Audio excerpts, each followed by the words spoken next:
आज हम बात करेंगे बेसिकली मार्केटिंग के ऊपर। मार्केटिंग होता क्या है? अगर मान लो कि मुझे एक कवर बेचना है, तो मैं इसको कैसे सेल कर सकता हूँ मार्केटिंग? तो ये बहुत बड़ा कंसर्न। अगर मैं ई-कॉमर्स पे अगर जाता हूँ, जैसे कि अमेज़न हो गया, फ्लिपकार्ट, तो एक बहुत बड़ा कंसर्न हो जाता है कि मुझे इस मार्केट को कैप्चर करने के लिए मुझे ऐसा क्या करना पड़ेगा जिससे कि मैं कवर सेल कर पाऊँ? और मुझे कितने रुपए पे करने पड़ेंगे इस कवर को सेल करने के लिए, और मुझे कितना प्रॉफिट जनरेट, राइट? तो हम बेसिक समझेंगे पहले कि मार्केटिंग कहते किसे हैं, इस प्रोडक्ट को सेल करने के लिए मुझे करना क्या-क्या होगा और मार्केटिंग करते कैसे, राइट? उसके बाद हम चलेंगे कि ई-कॉमर्स प्लेटफ़ॉर्म कौन-कौन से हैं, पर ई-कॉमर्स प्लेटफ़ॉर्म पे क्या-क्या होता है। ये पहली सीरीज़ होगी जिसका हम ये कवर करेंगे कि अमेज़न पे हम किस तरीके से मार्केटिंग कर सकते हैं, अमेज़न पे प्रोडक्ट कैसे लिस्ट होता है, अमेज़न पे मार्केटिंग कैसे होती है, अमेज़न पे बिडिंग कैसे होती है किसी प्रोडक्ट को सेल करने के लिए। और साथ में ये भी सीखेंगे कि मार्केटिंग के साथ हम ये कैसे एनालाइज़ कर सकते हैं कि हमारा जो प्रोडक्ट है उसका क्या रिस्पॉन्स है एज़ पर द कस्टमर, और कैसे कस्टमर के रिव्यूज़ को, कस्टमर के एक्सपीरियंस को अच्छा कर सकते हैं और हमारा प्रोडक्ट एक अच्छे सेलिंग प्राइस पे हम बेच सकते हैं, राइट? तो चलो गाइस अब स्टार्ट करते हैं। प्रोडक्ट है हमारे पास जो कि हमारा एक कवर, एंड कवर को हमें बेसिकली सेल करना है मार्केट प्लेस पे। तो वो हमारे भी वेबसाइट पे लिस्टेड है। अगर हम मान लें कि इस कवर को हमने बनाया है और इसकी कॉस्टिंग है 100 रुपए की, और मुझे इसको मार्केट में 500 रुपए सेल ऑफ करना है, तो उसके पहले क्या स्ट्रेटेजी होगी, बेसिक समझते हैं। पहले मेरा ये एप्पल का कवर है, तो मुझे ये जानना पड़ेगा कि मेरी ऑडियंस कौन है, मेरी ऑडियंस कौन है और मेरी ऑडियंस को क्या चाहिए। क्या उसको व्हाइट कलर का कवर चाहिए या फिर रेड कलर का कवर चाहिए, क्या फिर इसी डिजाइन के लिए एप्लीकेबल है या फिर इस डिजाइन के अलावा कोई दूसरी डिजाइन के लिए एप्लीकेबल है। इन सारी नीड्स को समझते हुए हमें कस्टमर को फोकस करना पड़ेगा। अगर मैं किसी प्लेटफॉर्म पे चले जाऊँ, मान लो फेसबुक, इंस्टाग्राम, या फिर मैं चले जाऊँ लिंक्डइन, या मैं चले जाऊँ स्नैपचैट, या मैं चले जाऊँ ई-कॉमर्स पे लाइक अमेज़न, चाहे फ्लिपकार्ट, चाहे मीशो, बट मुझे अगर मेरी ऑडियंस नहीं पता कि मुझे इसको सेल कहाँ करना है, तो मुझे ये प्रोडक्ट सेल करने में आसानी नहीं, बहुत कठिनाई होने वाली है। क्यों? क्योंकि सबसे पहला जो मेन कारण है हमारा ये होना चाहिए, हमें ये पता होना चाहिए कि ये प्रोडक्ट हम सेल किसको करेंगे और हमारी ऑडियंस की टारगेटिंग क्या होनी चाहिए, और ऑडियंस हमारा जो है कौन से एज से कौन से एज के लिए होनी चाहिए। ये देखो फर्स्ट जब अगर हम कवर बेचे, तो हमारे लिए क्या होगा कि एक इंप्रेसिव बंदा क्रिएट करना किसी भी पर्सन के लिए, एक अच्छा लगना लोग में। और कोई होगा जो इसको सोचेगा कि कवर है तो मेरे फोन को कवर, राइट? और कवर की हमारे फोन को सेफ्टी, तो ये 4 पॉइंट हो जाते हैं, सब बेसिक इंसान को, राइट? तो अगर ये जब कोई बंदा है जो चैलेंजेस में आता है, उसको खाली बस ऐसा चाहिए कि लुक लगना चाहिए कि कवर जो है ना वो लुक वाइज बहुत अच्छा है, गुड लुकिंग है, प्लस सेफ्टी भी होनी चाहिए, प्लस हम उसका इंप्रेशन भी एक अच्छा क्रिएट कर पाएँ। तो अगर चारों चीज़ हमारे प्रोडक्ट में है, तो हमारा प्रोडक्ट एक रेडी है। जैसे एग्ज़ाम्पल के लिए ये का, ये मेरा प्रोडक्ट अगर रेडी है, अब मुझे ये पता करना पड़ेगा कि मेरे पास एक ऑडियंस की क्या ऑडियंस हमारे पास होनी चाहिए। लाइक 18 से 25 की एज की ऑडियंस है, 18 से 30 की एज की ऑडियंस है, या फिर 18 से 35 की एज की ऑडियंस है। जो ऑडियंस की से टारगेट करना होगा, राइट? तो अब जब मेरे पास ये ऑडियंस हमारी क्या है, हमारा प्रोडक्ट है, तो अब आता है हमारे प्रोडक्ट को सेल करने का तरीका। तो पहला रूल नंबर आता है कि हम अपने प्रोडक्ट की ब्रांड अवेयरनेस करें। लाइक अरे जाके सेल ऑफ करूँ तो मेरा बिकेगा, पर लेकिन मेरे पास वो डेटा नहीं होगा जो मेरे को एक्चुअली में चाहिए, और मेरे को जो परफॉर्मेंस चाहिए वो नहीं मिलेगा।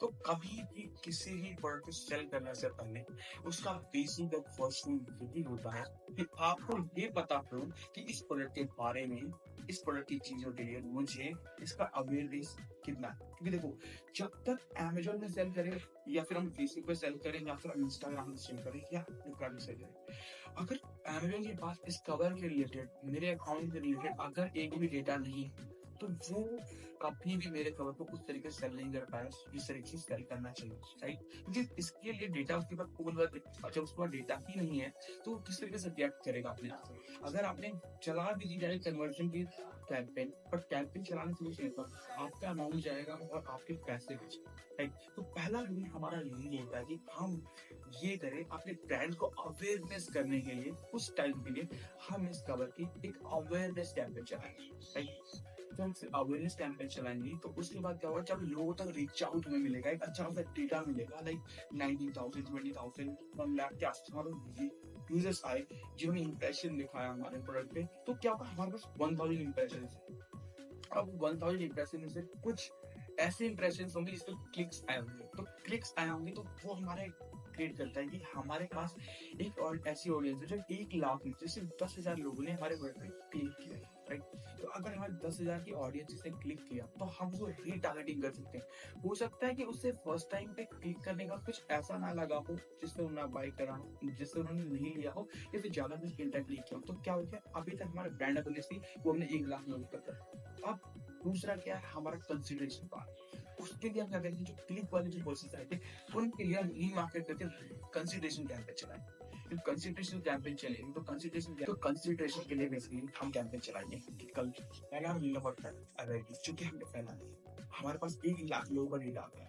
अब जब 1 लाख का लोगों का डेटा आ गया और 10,000 हमारे पास क्लिक्स आ गए, तो हमारे पास और हमारे फेसबुक के पास या अमेजोन के पास या इंस्टाग्राम के पास अब उनके पास डेटा है जिसके रूप में एआई काम करेगा अगर हम अपनी कैंपेन चलाएंगे कंसिडरेशन। तो अब क्या होगा, लोगों के पास कैंपेन पहुंचेगी और जब हमारा एड्स पहुंचेगा वहां तक तो लोग कंसिडरेशन करेंगे और क्लिक करके दोबारा से हो सकता है उसको बाय किया है, राइट। पहले भी अवेयरनेस वाली कैंपेन चला रहे हैं उससे हमारा प्रोडक्ट बिकेगा, ऐसा नहीं है कि नहीं बिक सकता। अगर लोगों ने इंप्रेशन दिखाया क्लिक्स में और अगर किसी को अच्छा लगा तो वहां हमारा प्रोडक्ट सेल होगा, ठीक है। बट हमारा पर्पस सिर्फ एक अवेयरनेस के लिए था कि लोगों तक ज्यादा रीच आएगा, फर्स्ट रूल। सेकंड रूल हमारा ये है कि हम कंसिडरेशन के रूप में, यानी कि हमने कंसिडरेशन कैंपेन चलाई है जिससे कस्टमर को, जो हमारा ऑडियंस है, वो कंसीडर करे। जिसने क्लिक नहीं किया था वो वापस चेक करे, देखे, बार बार देखे।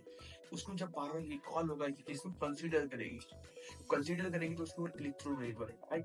तो सीटीआर जब बढ़ेगा हमारा, राइट, तो अगर मान लो कि 1 लाख में से जो 10,000 क्लिक्स आए उसको तो हम एक मार्केटिंग के लिए तैयार कर सकते हैं। बट जो 90,000 की ऑडियंस है वो एक वास्ट ऑडियंस है, उसमें से फिल्टर आउट करने के लिए आप कंसिडरेशन कैंपेन चला सकते हैं। दोबारा से उसको दिखाई जाए कैंपेन, दोबारा से वो एड्स दिखाई, क्या पता उनमें से कुछ और भी पब्लिक हो जिनको अच्छा लगा था, बट इधर के कुछ पॉइंट ऐसे होंगे जिसपे उन्हें अच्छा ना लगा हो, उन्हें क्लिक नहीं किया हो या फिर उनको रिमूव करते हो, ऐसे कुछ भी हुआ हो। तो अगर मैं दोबारा उसको दिखाया जहाँ पे इंप्रेशन आए थे तो हो सकता है वहां पे मेरे क्लिक्स हो, राइट। अब मेरे पास कंसिडरेशन वाला पार्ट कंप्लीट हो गया, तो थर्ड नंबर पे आता है कि कन्वर्जन के लिए। अब हम कन्वर्जन के लिए कैंपेन चलाएं। अब हमारे पास डेटा वास्ट है, 1 लाख की ऑडियंस कर रही है, 10,000 की ऑडियंस ये भी है, प्लस और भी जो मैंने कैंपेन चलाई तो ऑलमोस्ट 1.5 लाख की ऑडियंस। अब 1.5 लाख की ऑडियंस है हमारे पास, 1.5 लाख ऑडियंस का ऑलमोस्ट डेटा है हमारी एआई के पास। अगर एआई के पास डेटा है तो वो अब क्या करेगी, जब मेरी कैंपेन चलेगी कन्वर्जन वाली, तो वो ऐसे लोगों को मेरा प्रोडक्ट दिखाएगा जिसपे ये उम्मीद है कि वो बंदा क्लिक करके बाय करे। सबसे ज्यादा रेट ऑफ परसेंटेज ये कि बंदा अगर क्लिक करता है तो बाय करके जाए प्रोडक्ट। मान लो कि ये प्रोडक्ट अभी तक बाय नहीं हो रहा क्योंकि अवेयरनेस करे, रीच आउट किया, अब कंसिडरेशन कर लिया। अब तीसरा पार्ट है कन्वर्जन। वो कन्वर्जन का फंडा है, वो फंडा अब क्लियर होगा कि हमने कन्वर्जन का कैंपेन चलाया और साथ में अमेज़न पर डेटा है वो उन्होंने एनालाइज किया और उस डेटा के अकॉर्डिंग उन्होंने इस प्रोडक्ट को उसी कस्टमर्स को या उसी ऑडियंस को दिखाया जो इस प्रोडक्ट के लिए इच्छुक है, जो इसको लेना चाहती है। तो अब हमारा फर्स्ट रूल नंबर क्या था, ब्रांड अवेयरनेस। दूसरा था हम उसको रिकॉल करें कंसिडरेशन के रूप में। थर्ड, हम उसको कन्वर्जन रेट में कन्वर्ट करें। लाइक फर्स्ट हमने ब्रांड अवेयरनेस किया, दूसरा हमने प्रोडक्ट को वापस कंसिडरेशन कराया कस्टमर के थ्रू कि हम कंसीडर कराएं कि यस हमारा एक प्रोडक्ट है, वो कंसीडर किया हमने। तीसरा हमने उसको कन्वर्ट किया, ठीक है। तो हमारा सेल का प्रोसेस फिर प्रोडक्ट हमने सेल कर दिया। अब हमारे पहले प्रोडक्ट सेल हो गया तो अब उसके कस्टमर की एक्सपीरियंस बेटर करने के लिए उसकी पैकेजिंग, उसका उससे अच्छा पैकेजिंग हो सकता है, उसके लिए ज्यादा अलग से कुछ अलग से एक्स्ट्रा गिफ्ट दे सकते हैं, बहुत सारी चीजों पे हम उसको काम कर सकते हैं। तो पहला रूल हमारा ब्रांड अवेयरनेस, दूसरा कंसिडरेशन, तीसरा कन्वर्जन। ये तीनों पार्ट को मिला करके हम मार्केटिंग करते हैं। यही एक बेसिक रूप होता है मार्केटिंग का, राइट। तो हम इसको सीखेंगे पूरे डिटेल्स में, स्टेप बाय स्टेप, और धीरे धीरे पूरा मार्केटिंग का स्ट्रक्चर अमेजोन, फ्लिपकार्ट, मीशो और आपका फेसबुक, इंस्टाग्राम सब कुछ कवर करेगी। बट ये सीरीज सिर्फ अमेजोन की है, तो अमेजोन पे आपको Amazon.in, अमेजोन यूएसए में कैसे काम होता है, सारा सब कुछ पैनल के थ्रू में आपको बताऊंगा एग्जाम करके, ठीक है। सब कुछ सिखाऊंगा धीरे धीरे, स्टेप बाय स्टेप। तो नेक्स्ट वीडियो में मिलते हैं एक नई वीडियो में, और उसमें जानेंगे कि बेसिकली जब हमारे पास क्या प्रोडक्ट आ गया और प्रोडक्ट आने के बाद हम इसको लिस्ट कैसे करेंगे अमेज़न मार्केट प्लेस पे। और अमेज़न मार्केट प्लेस पे लिस्ट हो जाएगा तो वो सेल कैसे होगा, ये सारी चीज़ें हम नेक्स्ट वीडियो में बात करेंगे। तब तक के लिए अगर वीडियो अच्छी लगी तो लाइक कर लीजिएगा, सब्सक्राइब भी किया चैनल को तो सब्सक्राइब कर लीजिएगा, शेयर कर दीजिएगा, 4 लोगों तक पहुँच पाए वीडियो जिससे मोटिवेशन मिलता है। और मैं आपको मिलता हूँ नेक्स्ट वीडियो में।